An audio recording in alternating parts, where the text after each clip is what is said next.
Ladies and gentlemen, welcome to MJR YouTube channel for today's political analysis. And I hope this analysis is going to find you well, alive, and kicking.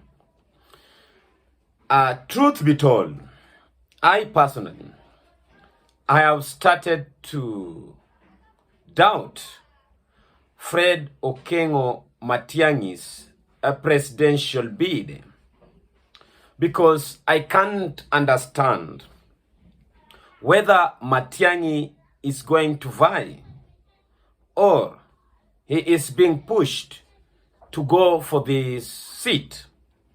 Because ever since his name was drawn into this, I haven't heard anything substantial from his own mouth to support or to deny or to associate himself with the sentiments strongly as it should. A person who wants to vie for presidency and a potential candidate in 2027 must and should be on the ground, hitting ground as hard as possible. But when it comes to Matiangi's case, the story is different. And I want to tell you the reason why. People should not expect much from Fred Okengo Matiangi or for him to win 2027 general election. It will be a tall order. So with this and many more, ladies and gentlemen, allow me to take this opportunity to invite those who are coming across our channel for the first time that please take a moment, a minute or two, to subscribe to our YouTube channel. And do not forget to click that notification bell so that anytime we produce any video, YouTube will automatically let you know. And to our subscribers, we are so grateful. We want to thank you for the support, because if it wasn't for that support, this channel would have not been where it is at the moment. Welcome back. Relax. Take your time, because MJR is not here to disappoint you. We are here to give you analysis based on facts and our observation on the matters to do to our political current affairs. Do you know why I doubt Fred Matiangi's presidency and candidacy? It is because Matiangi himself has refused. He has refused to avail his candidacy. I do not know what he wishes, but I know one thing. First, Matiangi is Uhuru Kenyatta's candidate. It is Uhuru Kenyatta who is pushing Fred Matiangi to vie for this seat. Because in the entire Uhuru Kenyatta's regime, in fact, the second term, Matiangi was the de facto prime minister, the coordinator of all government services and all ministries. And he did that to Uhuru Kenyatta's expectation, and he did it perfect. And for that reason, Uhuru Kenyatta has chose Fred Matiangi to be the person who can be his favorite or to inherit his legacy, to carry it on. So this is the person whom he sees that has the potential and what it takes to run this country. Having worked as a prime minister, he understands the government. The Jubilee Party, as currently constituted, doesn't have any candidate with that which is required for one to be a president. So Uhuru Kenyatta is pushing Matiangi to go for this seat. But Matiangi is slow on this because he knows the kind of a person he is going to vie against. He knows the Kenya Kwanza administration and what they did to him immediately they came into power. You remember when Matiangi's home were being raided, or when cases were being prosecuted against him in the court of law, and a lot of allegation to do with the ill deeds in the Jubilee 2 administration. Number two, the reason why I don't see Matiangi anywhere, the grassroots mobilization. Matiangi is not seen.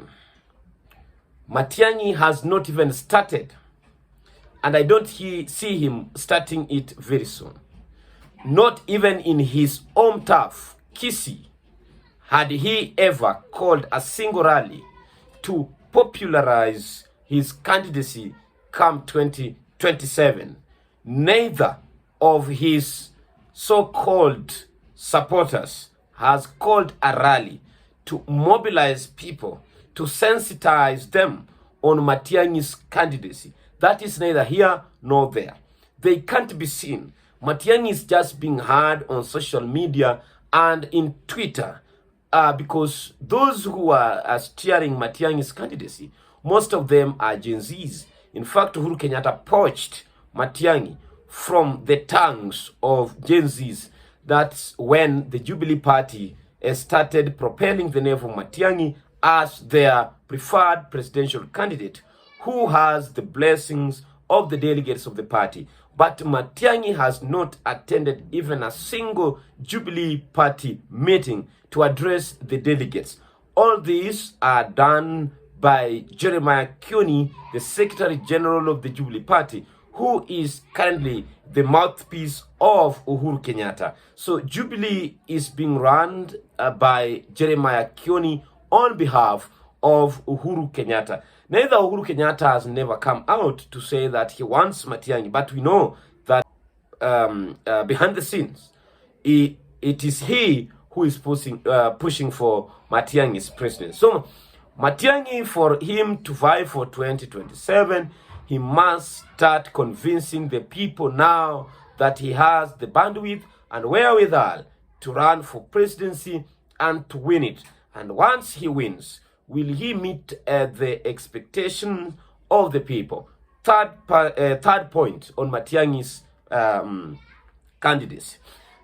Another reason why I fear is that I do not know the exact political affiliation Matiangi will associate himself with when he will vie for presidency or to use as a vehicle to 2027 general election. Because at the moment we hear Jubilee Party are beckoning to Matiangi to come and ride on their vehicle to presidency.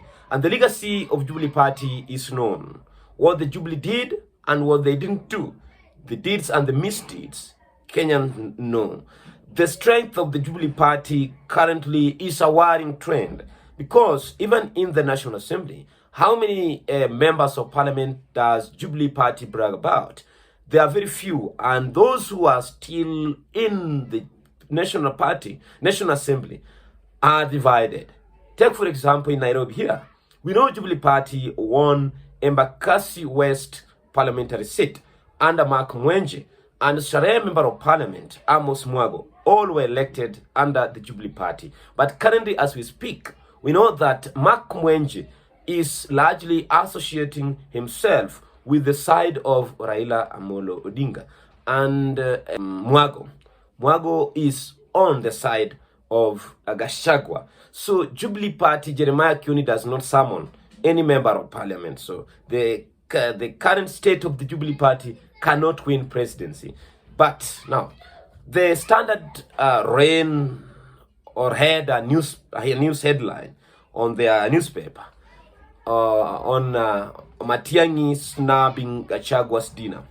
I do not know how true is this, but if at all that is the case, that shows you that still there's a lot to be done to bring the opposition together.